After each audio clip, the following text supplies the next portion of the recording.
So today I am headed to Spring Mill State Park. It is Saturday. I should be at work, you may be thinking. You'd be correct, I should be at work. But apparently, wherever the regional hubs are for FedEx are all iced out, and there was only 700 packages that came into our terminal today. So, nobody's running. Well, it's not icy where I am, and it's not icy where I'm going, and I'm not going to sit in a hotel room all day. So, I'm going to go check out Spring Mill State Park. It has an old grist mill. There seem to be hiking trails with some pretty cool waterfalls. One of them appears to exit from a cave.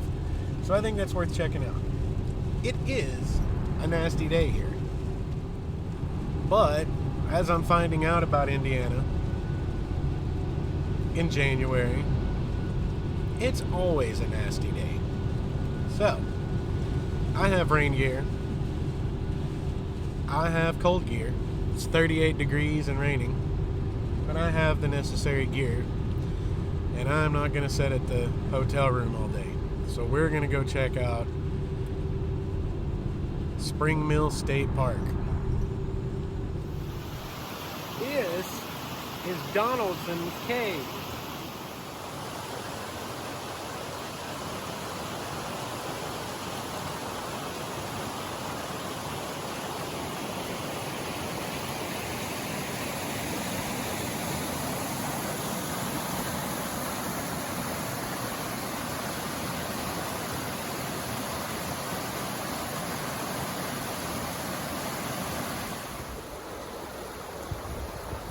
This is a 202-year-old grist mill.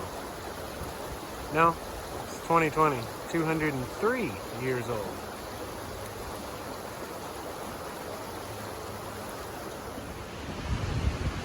It's currently not functioning, obviously. There's nobody here because it's the middle of winter. People don't do stuff in Indiana in the winter.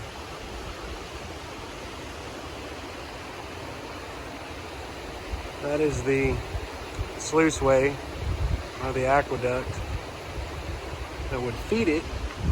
And then here is the saw, which it appears, when you're here at the right time, is still functioning.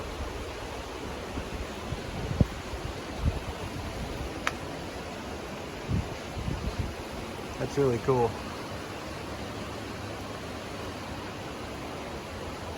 Pretty ornate ironwork. Going to assume that this is the old millstone from inside, or at least one from at some point in history.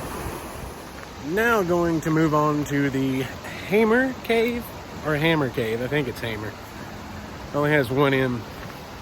But you Indianans, you do things kind of weird, I've noticed. So it could go either way, really. I'm just kidding. We're gonna hike up this trail a little ways, see if we can find this cave, try to take some more pictures.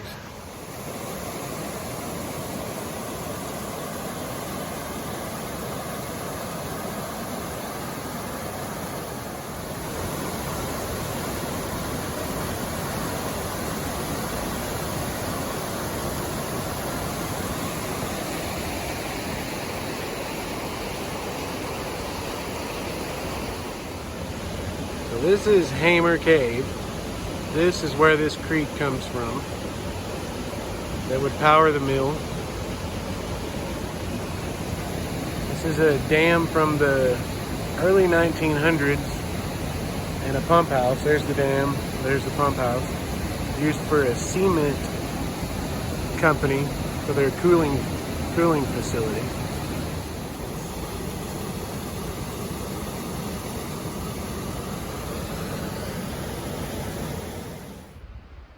This is very cool. This was and I guess still is to a certain degree, a garden. I'm going to assume that the walls are to keep wildlife out. And there probably would have been gates on these little arches and on the ends. You know, I suppose it could have been a corral too. I didn't see in the literature anywhere that it talked about this, but it could have been a corral as well. I don't know, the walls wouldn't be high enough, would they? They might be for like wombats. Maybe Indianans of old were wombat farmers. That would be interesting. One of these cabins is unlocked, though I suppose probably not supposed to be. Can't see anything. Reeks of wood smoke. It's cool. And somehow a little bit creepy. Just a little bit.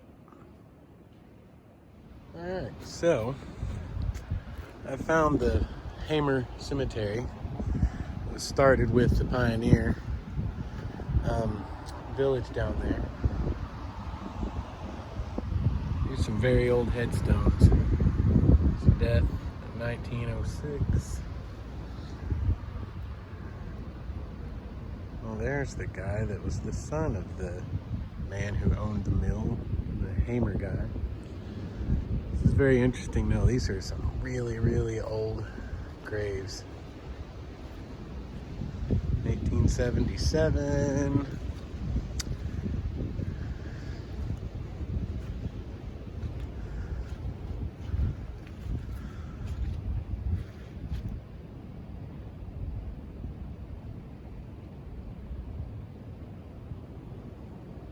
Wow.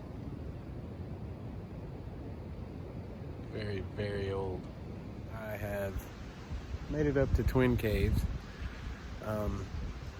And this is very cool. This creek exits a cave, runs through the opening here for a little ways, and then enters another cave. This is where it exits. I have to be careful. I slipped in this crap a second ago, about went in there.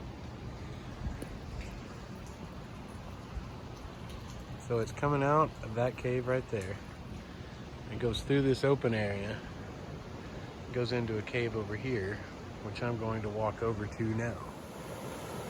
Oh yeah, that's awesome. It's a little bitty low-head dam here. I didn't see anything anywhere that said what that might be for.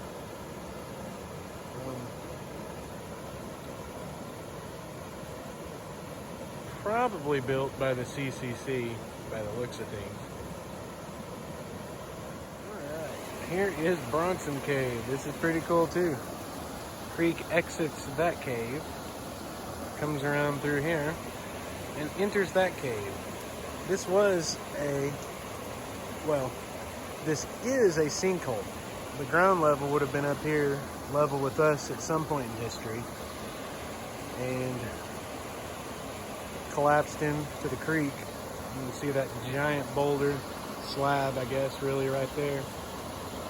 That would have been a part of that. And it collapsed in and exposed the creek to the surface. Very cool. Also, I'm proud of myself. I got a little constructive there, a little creative to make that work for me. And now the sun comes out. Of course, after I'm done for the day. It's quite beautiful out here. Very beautiful out here. So that is going to do it for me today here at Spring Mill State Park in Mitchell, Indiana. Most national parks are the kind of places you could spend a whole day, a whole week, a whole month, depending on the park and where it's at. Most state parks are the kind of place that you go if somebody's trying to have a birthday on the cheap and needs a picnic shelter and a grill, or a family reunion.